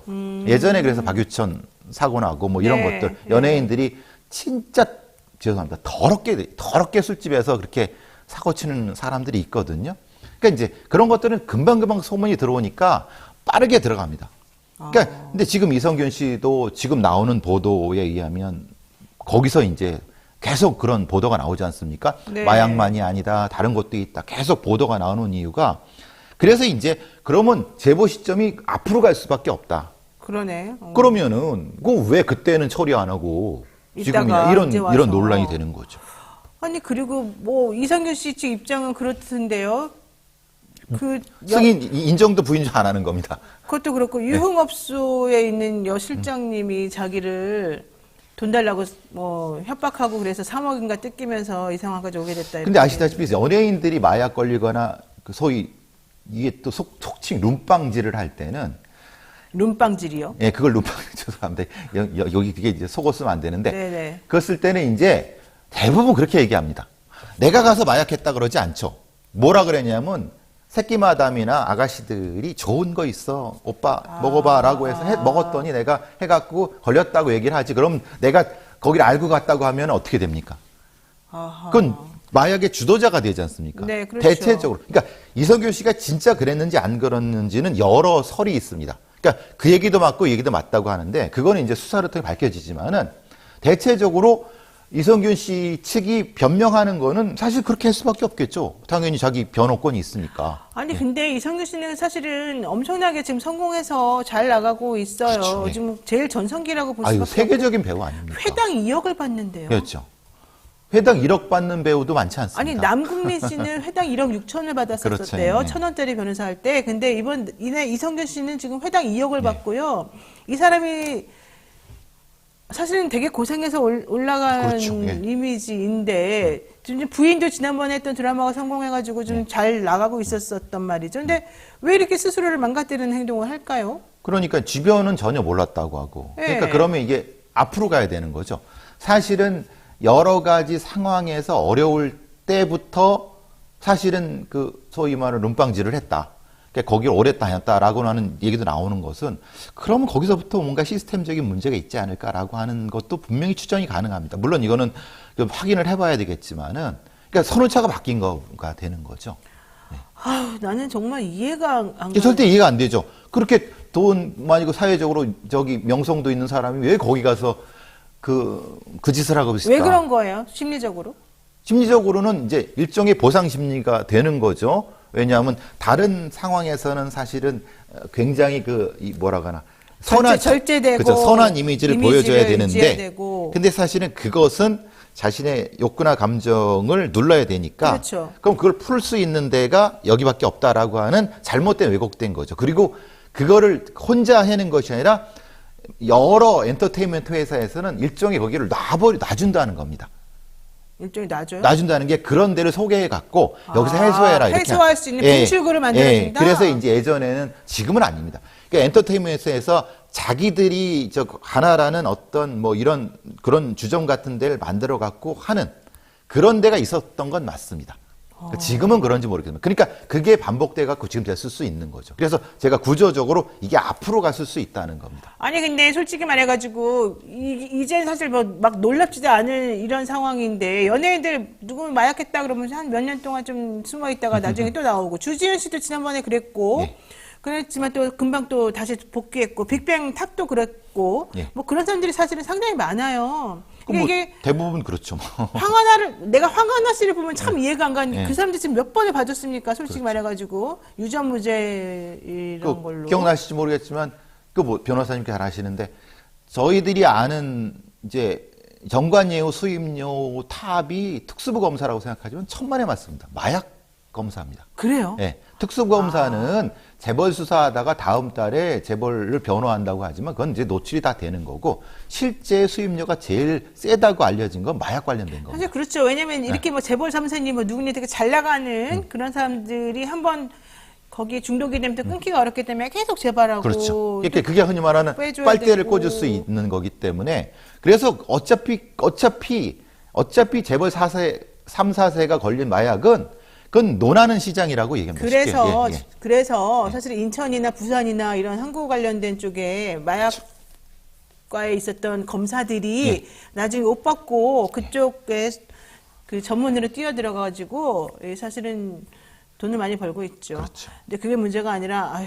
그러니까 이제 제 말은 그게 그렇게 되기 때문에 황하나 같은 사람들이 처벌 안 받고 굉장히 난 처벌 안 받아 자신감을 가져서 또 그 짓하고 또 잡혀오고 또 그 짓하고 또 잡혀오고 이게 반복되는데 무감한 겁니다. 이게 범죄인지도 무감하고 왜 뭐 우리 할아버지가 또 빼주겠지라고 해버리니까 그러니까요. 진짜 돈으로 한심하긴 해결된다는 해요. 거예요. 예. 그러니까 마약을 대통령이나 법무부 장관이 계속 마약 근절하지만 당신들 검사부터 제대로 그 관리를 해갖고 출신들 이런 정관이후에서 이런 사람들 안 하게끔 해야지.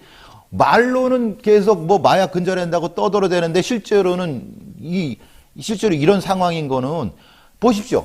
한국의 마약이 지금 청정국이 벗어난 지가 엄청 벗어났고 지금 인천 세관의 직원들도 관련돼 있다고 해서 지금 폭발적으로 늘어나고 있는데 아니 그러니까 예. 그 말이 맞는 예. 거예요. 한동훈 장관이 계속 마약 뭐 잡겠다고 벌써 작년부터 계속 그리고 이태원 3사 때도 뭐 마약 사범들을 잡아드리겠다고 거기서 애들 사람들 제대로 이 관리는 안 하고 그래서 그 참석하서 일하자고 개인적으로 생각하는데 그러니까 이 사람들이 말로만 하고 실제로 예산이나 조직이나 이런 거는 전혀 손을 안 대는 겁니다. 이사님께서 그러시잖아요. 이태원 참사 때 마약 하더니만 1년 만에 왜 터뜨린 거냐. 강남 서초에 대기해야지 왜 이랬냐 뭐 이런 얘기도 좀 하시는데 요즘에 홍익대 이 대학 캠퍼스에 액상대마가 또 그렇게 유행한다는 거예요. 뭐 연락 줘라. 우리 많이 구비하고 있다. 이게 이제 아마 영어로 명함을 이렇게 했는데 아하. 본인은 그런 얘기 했대요.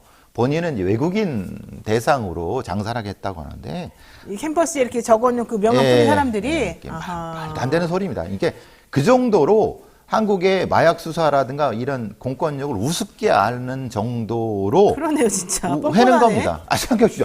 마약 명함을 넣고 영업할 정도면은 아니 액상대마 팔아요. 이렇게 예. 이렇게 명함을 만들어서 뿌렸다는 거잖아요. 거예요. 학교에다가. 학교에서. 그리고 대범하게. 예. 그리고 그러니까 도대체 그러면 한국의 경찰들이나 마약 수사하는 검사들은 도대체 어디 가서 뭘 하고 있는 겁니까? 아니 한 장관이 그렇게 마약과의 전쟁을 선포했는데 뭐 좀 성과가 있나요? 달라진 게 있나요? 아니 실제로 성과가 더 늘어난 것 같은데, 그렇죠. 지금 마약 보시면 범죄가? 아시겠지만 지금 오히려 계속 20-30%씩 증가하고 있습니다. 아유, 참, 그럼 그럼 뭐예요, 어떻게 하라는 거예요? 그러니까 말로만 하지 말고 네. 제발 현장에서 네. 좀 확인을 하면서 하라고요. 그래야지 뭐가 되지. 랩윤님께서 공급책은 잡을 생각도 안 하고 뭐 하는 겁니까? 중요한 겁니다. 실제로 우리가 중간 상선에 대한 얘기가 나오지만 최고급 상선에 대해서 수사한 적이 있냐고 한번 그 검찰한테 한번 물어보시기 바랍니다. 거기에 대한 손도 못 대지 않습니까? 제가 옛날에 물어봤어요, 사실. 저도 마약 사범들을 변호한 적이 있었거든요.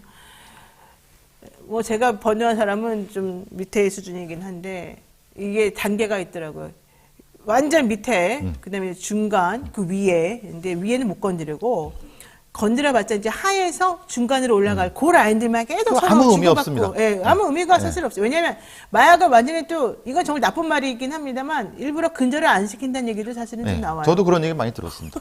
왜냐하면 그래야지 쥐들 먹을 게 생기니까 죄송합니다. 이렇게 표현이 그래서 이거 이거는 진짜 죄송합니다. 이거는 예, 이건 저희- 모든 수사 마약 수사하는 사람들한테 그런 적용되는 거 아닙니다. 그런데 현실을 보십시오. 저를 욕하지 마시고 마약 경찰들이나 마약 검사들이 저를 욕하지 마시고 현실을 보세요. 하루가 다르게 마약이 폭증하고 있고 사범들이 넘쳐나는데 그러면은 왜 피라미드만 잡을 생각을 합니까? 핵심을 잡아서 해야지. 그걸 왜 핵심도 안 해요? 알아. 문제는 핵심도 아는데 일부러 안 잡는 것처럼 보인다는 거죠. 그러니까 문제라는 겁니다. 네. 그러니까 저 욕을 하지 마시고 제가 이렇게 욕을 많이 먹었어요? 아, 당연히 그러죠. 왜 왜? 한국의 마약 경찰들 열심히 하고 그러는데 왜 걔들 욕하냐? 아, 저도 욕을 안 하고 싶어요. 근데 보세요. 하루가 다르게 폭증하고 있는 걸 그럼 누가 책임을 져야 됩니까, 그럼? 그렇죠. 네. 그렇죠. 본인들은 책임도 안 지면서 욕을 할, 그러니까 이게 황당하다는 겁니다. 그렇죠. 그렇죠. 참, 뭐, 우리가 또 너무 흥분해가지고 별별 얘기를 다 하고 있는데. 그래서 한마디만 하면은 네. 마약관리청이 반드시 만들어져야 됩니다. 왜냐하면 마약 관리청이 없어요? 예, 미국에서 왜 마약관리청, 마약수사청을 DEA를 만들었냐면은 이 수사하는 사람들이 수사하다가 마약사범을 다음 달에 옷 벗고 나가서 변호해버리면은 이 정보가 다 새지 않습니까? 그렇죠. 유아인 변호한 사람이 변호한 사람이 누굽니까? 우리나라 최고의 마약 검사라고 자타가 공인했던 사람이 아니, 아닙니까? 유아인 씨는 진짜 계속 불구속, 영장 다 계속 기각되고. 아니 그거 하는 사람이 우리나라 최고의 마약 검사라고 하는 사람이에요. 그러니까 정관이에요. 그 사람 표정도 그때 유아인 씨 딱 표정 보니까 내 이까지 거는 해결할 수 있어. 이런 표정이 해결했잖아요. 진짜 해결되더라고요. 네. 그러니까 절대 그런 사람들이 접근할 수 없는 마약 수사청이나 마약 관리청을 만들어 갖고 전문적으로 수사를 하게끔 수사와 기소를 분리해 버려야 된다는 거예요. 그래야지 이게 가능한 거지. 지금처럼 수사 기소 같이 하는 사람이 이렇게 해버리면은 이게 반복되지 않습니까? 아니, 우리나라에서 마약관리청 얘기 나온 지가 언젠데 아직도 안 돼 있어요? 안 됐죠. 지난번에 전쟁하시면 당연히 뭐 그것부터 만들었어야 되는 거 아니에요? 그렇죠. 근데 안 하고 있잖아요. 왜요? 그러니까 그건 한동훈 장관이 대답을 해야죠. 본인은 하겠다고만 말만 하고 정작 예산이나 그 내년도 이거에는 전혀 반영 안 했지 않습니까? 한 장관님한테 물어볼까요? 공식적으로? 한 장관님 혹시 방송 보시면 대답 좀 해주십시오. 지금 마약과의 전쟁 선포하신 지도 꽤 됐고 실제 그 장관 자리에서 이것저것 활동 많이 하신 건 알고 있습니다만은 구체적으로 좀 어떻게 돼가고 있는지, 왜 아직도 진전이 없는지 매우 궁금합니다. 혹시 오늘 방송 중에 저희가 잘 몰라서 잘못 말한 게 있다 그러면 저희들한테 얘기를 좀 해주시면 저희들이 저거 반영해가지고 잘못을 사죄하고 향후 방송에 반영을 하고 저희들이 앞으로는 조심하도록 할 테니까 일단은 저희에게 좀 정보를 좀 주시면 감사할 것 같습니다. 이렇게 말하면 되겠죠? 그럼요. 네. 예의 바르신 분이니까. 네, 맞습니다. 네, 오늘 말씀 여기까지 드려야 될 것 같습니다. 지금까지 배상문 프로파일러와 함께했습니다. 오늘 말씀 고맙습니다. 감사합니다. 네, 오늘 또 이런저런 얘기까지 다 했는데요. 자, 믿으시다 더 착한 보험, 건강보험, 차량보험 더 저렴하게 만나보실 수 있는 전문보험 클리닉 업체인데요. 가족이나 친척, 지인에게 묻지마 보험 가입하신 분들, 보험료 적당한지, 필요한 보장이 제대로 들어있는 건지 궁금할 때 점검 받아보시기 바랍니다. 예약만 하시면 전국 어디서든지 무료로 방문 상담 가능하고요. 상담 전화는 1644-1236, 1644-1236이고요. 010-7611-3303으로 연락하셔도 됩니다. 네, 영친이들 많은 관심 부탁드리겠습니다. 저희가 오늘 준비한 내용 여기까지고요. 내일은 이슈 삼업 있는 날이죠. 잊지 마시고요. 구독, 좋아요 눌러주시고 뉴스토마토 많이 구독해 주시기 바라고 뉴스토마토 신문 좀 신청 좀 해주시기 바랍니다. 내일 아침 7시 30분에 돌아오겠습니다. 고맙습니다.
잎토마토 전문가와 함께하는 올인원 서비스.